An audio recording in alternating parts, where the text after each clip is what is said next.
Karama TV Kadamu gwe baali bagaanye okugenda e Uganda asaza amagezi ng'asinziira ku magezi agaamuweerebbwa mu bakadaama bennyini naye n'ayongerako era okukakkana boosi we ayitise agenda mmukkiriza agende naye nga mu bye yayongeddeko kwe kubeera nga waliwo message enkambwe eyavudde e Uganda oba message ebalaga nti baboosi be balungi nnyo era ssaawa yonna akomawo nabagamba nti Omuwarabu tokkirizanga Omuwarabu okusinga amagezi buli bw'okyalinganga ekizibu bakadaama ne babeera nga bakuwadde amagezi naffe ne tubeera nga tukuwadde amagezi ago bw'ogagatta gasinga ag'Omuwarabu oyo yeefuula nti w'amagezi mangi batandise n'omuwa obulabo obw'okubeera nga bumwerabiza ebibi bye babadde bamukolera oba bye babadde bakola ne Kadaama agamba ne bakola birungi bitya ye tadda mu nnyumba eyo ayagala okukomawo okukola n'ennyumba eyo nedda ayagala kutwalingako walala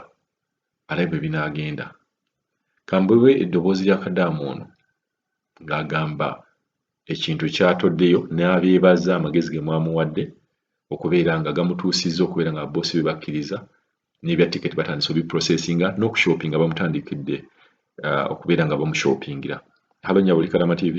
Mr. Kadama TV gye balekosebo neeyanziza neeyanzedde advice gye wampadde ne bannange bonna abakomentinze bambi Mukama abawe nnyo omukisa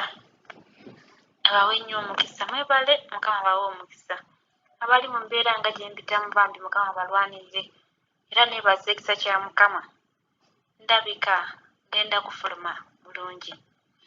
Mr. Kadama TV wangambye nti balemereko nti oddayo olina okuddayo alabe ku baana bo okomewo oba bagamba era bwentyo bwe nakikoze kati neemala neeteesa ne bba wange neemugamba nti wandiika message obagambe nti muli balungi era egiini angambanga nti mulina empisa ennungi mumwagala buli kimu mumuwa n'emmere alya bulungi mumuyisa bulungi n'agiwandiika n'abawaana n'abagamba muli bantu balungi nnyo omwana wange bulijjo angamba muli balungi era yagamba agenda kudda abakolere nange njagala dde awo saagala afune ennyumba ndala saagala n'abagamba nti era alina sisita we abadde Jida naye akomawo naye madamu we yagambye nti addeyo yakakola emyaka 4 kati baagala addeyo ku contract ey'okusatu gibeere emyaka 6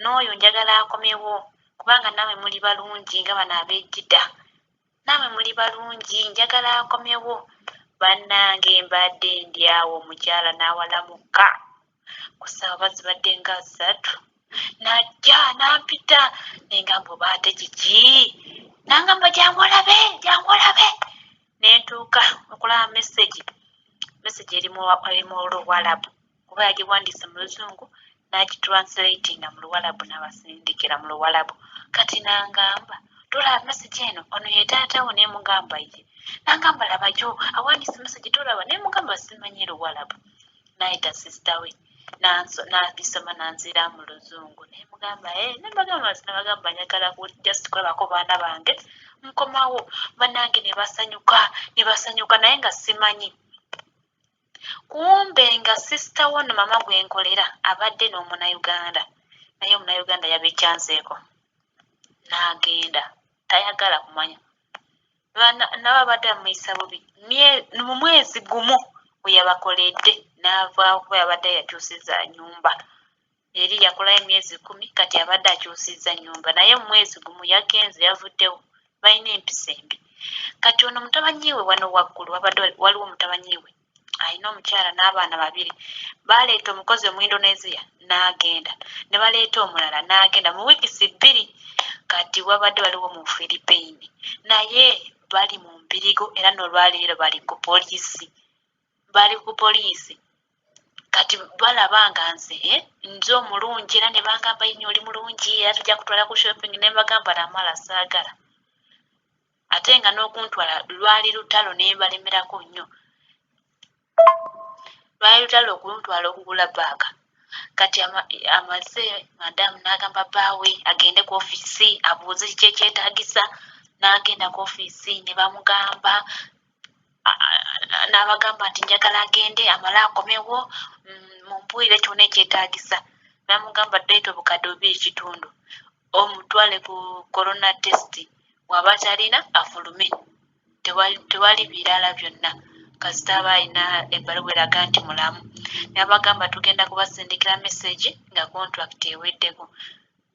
Nabagamba kaale olukomyewo nga ngamba yini agenda mu Gwokuna nga 10 kubanga twagaludde obeerewo ku Yidi mu Gwokutaano. Nembagamba kale ngenda kudda kale nga 10 Ogwokuna ogenda era weeteeketeeke nangwa ne mu kifo bannange nze siraba nkolaavu gye nfunye ate olwaleero.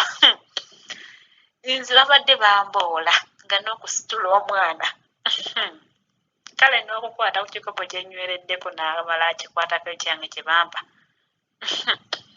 Naye kuno alaba nga ndi mulungi n'angamba oyagala ki ng'ogwire golodi omuntu kunze golodi eyaring nemugamba gula n'angamba ngira kugula ne necklace manye biri gundi biri expensive naye lino ina empisa ngenda kugulira ngenda kuva ne mu salon bakutereza enfi. Nemugamba nedda awo mpawo sente nja kugenda Uganda waliwo saaluuni.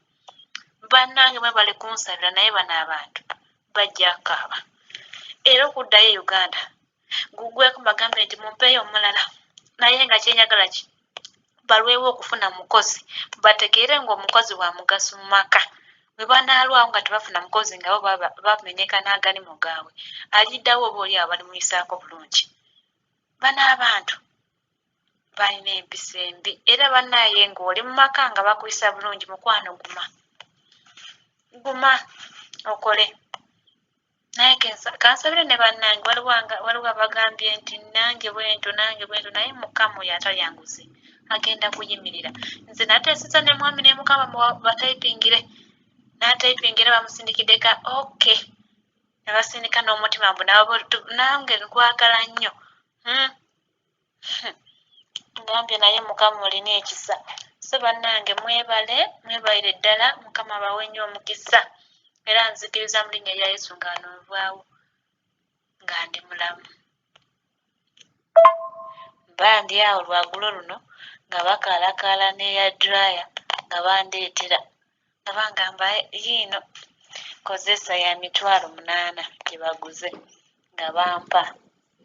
Ne mbagamba neeyanzizza kuba bulijjo balinda ki. Ne mbagamba nsiimye mwebale. N'ayingira mu nnyumba mugundi wardrobe ye n'ajjamu gundi ekiteeteeyi nga kirungi n'angamba erino ekiteeteeyi kino kitwale. Nengamba neeyanzizza n'ajjayo awo n'akasawo. Naye Mukama kino kika n'engato engato mpya era mpya. Yasoose kumbuuza mbu erino ekigere kyo kiringa kimpi kiringa kiwanvu yambala size mmeka? Ne mugamba 40, 39. Bandi awo bandeetera engato ziriko 23 naye nungi.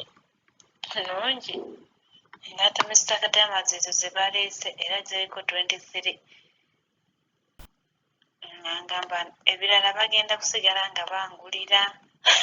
Nemugamba kale nangamba singa kale omanye abaana abasaizi gye balimu twandikutute n'oshopingira abaana oba tukuwooyo ogenda ku shopping e Uganda. Nemugamba ndi shopping e Uganda nga ntuuse.